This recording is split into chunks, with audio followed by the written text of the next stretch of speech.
नमस्कार, बिहार न्यूज देख रहे हैं आप। मैं हूं सुमन राज। बिहार विधानमंडल के शीतकालीन सत्र के दूसरे दिन कांग्रेस और भाकपा माले के विधायकों ने प्रदर्शन किया। नीति आयोग की रिपोर्ट में राज्य की स्थिति को लेकर कांग्रेस विधायक दल के नेता अजीत शर्मा समेत अन्य विधायकों ने प्रदर्शन किया। वहीं भाकपा माले के विधायक ने अलग अलग मांगों को लेकर प्रदर्शन किया और सरकार विरोधी नारे भी लगाए। भाकपा माले के विधायक महबूब आलम ने नगर निगम कर्मी की मौत की जांच की मांग की, तो कांग्रेस विधायक शकील अहमद ने कहा कि बिहार में सरकार चलाने में सत्ता पक्ष विफल है। शराबबंदी, कौन कहता है कि शराबबंदी का विरोध कर रहे हैं? यदि आपको हम आईना दिखावें तो उसे आप विरोध समझते हैं तो विरोधी समझिए। 65 लोग लगभग जहरीली शराब पीकर मर गए और शराबबंदी का आप दावा कर रहे हैं। मतलब ये शर्म की बात है कि उसकी जिम्मेवारी अभी तक आपने नहीं ली। और आप यदि प्रतिपक्ष कोई सवाल उठाता है, आपको आईना दिखाता है, तो उसे आप शराबबंदी का विरोध कहते हैं और ये जनता के सामने आप लीपापोती करने की कोशिश कर रहे हैं। दलित सफाई कर्मी राम सेवक राम की कस्टोडियन डेथ हुई है। सफाई कर्मी राम सेवक राम जी कार्यपालक पदाधिकारी के पास बकाया भुगतान के लिए गए थे। उनके साथ कुछ बातों का झड़प हो गई। वो चले आए अपने मकान और उसके मकान से पुलिस पकड़ के ले गई कार्यपालक पदाधिकारी के पास और कार्यपालक पदाधिकारी के डेरा में उनकी पिटाई हुई। पुलिस ने पिटाई की, उनके गुंडों ने पिटाई की, फिर पुलिस पकड़ के थाना में ले गई। थाना में उसकी बर्बर पिटाई हुई, वहाँ वो बेहोश हो गए। उसकी बेहोशी हालत को देखते हुए डीएमसीएच में भर्ती कराया गया, पीएमसीएच में भर्ती कराया गया। अंततः उनकी मौत हो गई। ये कस्टोडियन डेथ है। पुलिस को कार्रवाई। बिहार के सभी विश्वविद्यालयों में वित्तीय गड़बड़ी और अन्य तरह की अनियमितताओं का मसला बिहार विधानसभा में उठा। बिहार विधानसभा में विश्वविद्यालयों के अंदर अनियमितता को लेकर आरजेडी के विधायक ललित यादव ने सवाल किया था। इसके जवाब में शिक्षा मंत्री ने सदन के अंदर यह जानकारी दी कि अब विश्वविद्यालयों के अंदर ऑडिट कराया जाएगा। आरजेडी के विधायक यह मांग कर रहे थे कि इस मामले की जांच कराई जाए, लेकिन शिक्षा मंत्री विजय कुमार चौधरी ने यह कहते हुए इस बात को खारिज कर दिया था कि यह मामला कुलाधिपति के अधिकार क्षेत्र में आता है। इसके बाद नेता प्रतिपक्ष तेजस्वी यादव सदन में उठ खड़े हुए। उन्होंने कहा कि सरकार का खजाना जनता के पैसे से चलता है। ऐसे में अगर सरकारी खजाने की राशि का बंदरबाट हुआ तो इस गड़बड़ी के मामले की जांच की आवश्यकता है। तरह के स्पेसिफाई कर दे कि कौन जांच करेगा। जहां तक महालेखाकार का है तो नॉर्मली प्रोसेस में रहता है, ऑडिट होता रहता है। और उसी ऑडिट में ये भी निकला है कि 2 लाख करोड़ रुपया बिहार का एक्सपेंडिचर कहां खर्च हुआ बिहार सरकार ने अब तक नहीं बताया है। ये तो बहुत महा घोटाला है। उसी को मानते तो कम से कम उसी का आश्वस्त कर दीजिए महालेखाकार का, जो सीएजी रिपोर्ट में आया है। महोदय 2 लाख करोड़ रुपए का हिसाब किताब नहीं है। और माननीय मंत्री जी से साफ तौर पे पूछा जा रहा है कि स्पेसिफाई कर दें, या कोई यहाँ की कमेटी से या कौन सी एजेंसी से या कौन कौन से विश्वविद्यालय का ये जांच कराना चाहते हैं। मांग तो सभी विश्वविद्यालय की है। ठीक, महोदय, नेता प्रतिपक्ष ने बिल्कुल सही कहा और उनकी बात से सरकार ने जो निर्णय लिया है उसकी और पुष्टि होती है। जो उन्होंने उदाहरण दिया कि महालेखाकार कार्यालय ने बिहार सरकार में जो 2 लाख करोड़ के हिसाब में अगर कोई डिस्क्रिपेंसी है, अगर है, जिसकी चर्चा उन्होंने की है, तो ये तो स्पष्ट है कि वह संस्था बिहार सरकार के नियंत्रण में नहीं है, बिहार सरकार के कमियों को भी उजागर करती है। तो ऐसी संस्था पर फिर उनके नहीं भरोसा करने का क्या प्रश्न है? हमारे नियंत्रण में तो नहीं है वो। अध्यक्ष महोदय, महालेखाकार तो अब ऑडिट करना काम है महोदय। ऑडिट महोदय करना काम है।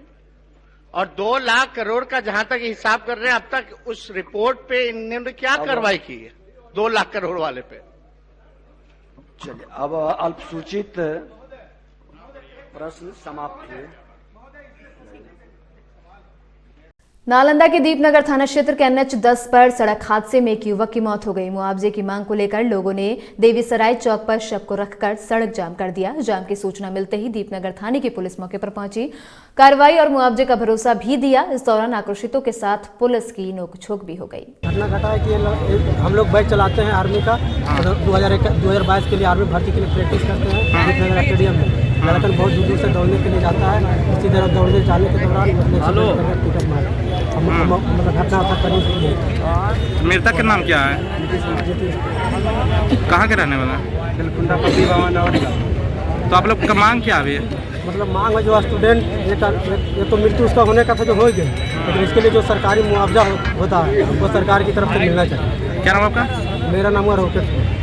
राजद विधायक भाई वीरेंद्र द्वारा भाजपा विधायक संजय सरावगी के खिलाफ जाति सूचक और घटिया शब्दों के साथ गाली गलौज पर भाजपा ओबीसी मोर्चा के राष्ट्रीय महामंत्री बिहार भाजपा प्रवक्ता डॉक्टर निखिलानंद की प्रतिक्रिया सामने आई है, जिसमें उन्होंने भाई वीरेंद्र को बधाई देते हुए पूछा कि क्या विधायक जी आप आदमी खाते हैं।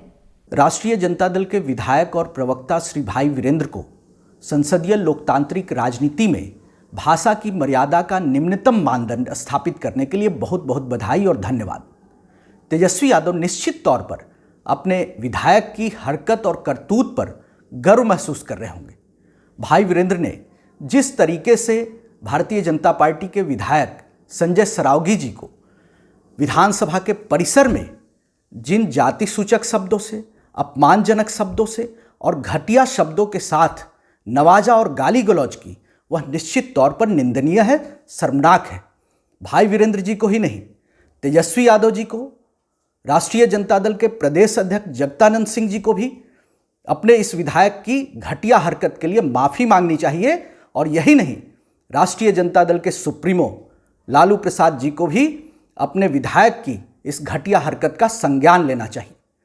भाई वीरेंद्र जी ने सिर्फ ये आज पहली बार ही नहीं कि किसी विधायक के लिए अपमानजनक और घटिया शब्दों का प्रयोग किया है, इससे पहले भी जिस तरीके से स्पीकर के चेयर को हथिया करके कागज फाड़ने की घटना हो या स्पीकर के सामने की सेंट्रल टेबल पे बैठकर स्पीकर के आसन का अपमान करने की बात हो, ये घटनाएं निश्चित तौर पर राष्ट्रीय जनता दल की सतही राजनीति और मानसिकता को दर्शाता है। इन घटनाओं की हम निंदा करते हैं और राष्ट्रीय जनता दल से निश्चित तौर पर माफी की मांग करते हैं। बख्तियारपुर में पुरानी रंजिश को लेकर दो पक्षों के बीच गोलीबारी की घटना को अंजाम दिया गया, जिसमें एक पक्ष के व्यक्ति की गोली लगने से मौत हो गई, जबकि दूसरे पक्ष का एक युवक भी गोली लगने से घायल हो गया, जिसे पीएमसीएच भेजा गया है। वहीं घटना की सूचना मिलते ही बाढ़ अनुमंडल पुलिस प्रशासन घटनास्थल पर दलबल के साथ पहुंचे और अग्रेतर कार्रवाई करते हुए शव को कब्जे में ले लिया, पोस्टमार्टम के लिए सदर अस्पताल बाढ़ भेज दिया। वहीं अपराधियों की धरपकड़ के लिए छापेमारी जारी है। क्या हुआ सर? लड़ाई झगड़ा का हुआ। लड़ाई झगड़ा क्या चुनाव नाम में हुआ था? चुनाव का मतलब है ना। सुबह में हुई थी गोलीबारी। क्या आदमी घायल हुए थे? एक ही वो यही है, तो स्पॉटे पर खत्म हो गए, इलाज हुआ। क्या नाम था उनका? अरविंद सिंह। आपका क्या नाम हुआ? परिवार है उनके। बेगूसराय में बेखौफ बदमाशों ने कपड़ा व्यवसायी के साथ लूटपाट की और विरोध करने पर जमकर पिटाई कर उसे घायल भी कर दिया। पूरी घटना बीरपुर थाना क्षेत्र के खरमौली पुल के पास की है। फिलहाल पुलिस पूरे मामले की जांच पड़ताल में जुटी है। कल रात करीब 7:30 बजे अपने दुकान बंद करके घर लौट रहा था। इसी क्रम में अपराधी प्रवृत्ति के कुछ लोग पुल पर रोक करके मेरे ऊपर जानलेवा हमला कर दिया। मेरे पास जो भी पैसे थे 63,000 रुपये 2-3 दिनों का दोनों दुकान का दुकानदारी था, हथियार के बल पर वो भी छीन लिया और बाजाब्ता बोला कि अगर तुमको बीरपुर में दुकान चलाना है तो रंगदारी देना होगा। इसका विरोध किया तो बुरी तरह से हमको पीटा गया, जान लेने का प्रयास किया गया। किसी तरह चिल्लाए राहगीरों के वजह से मेरी जान बची और अभी सदर अस्पताल में भर्ती कराया गया। और इसी के साथ इस बुलेटिन में इतना ही। तमाम अपडेट्स के लिए बने रहे बिहार न्यूज के साथ। नमस्कार।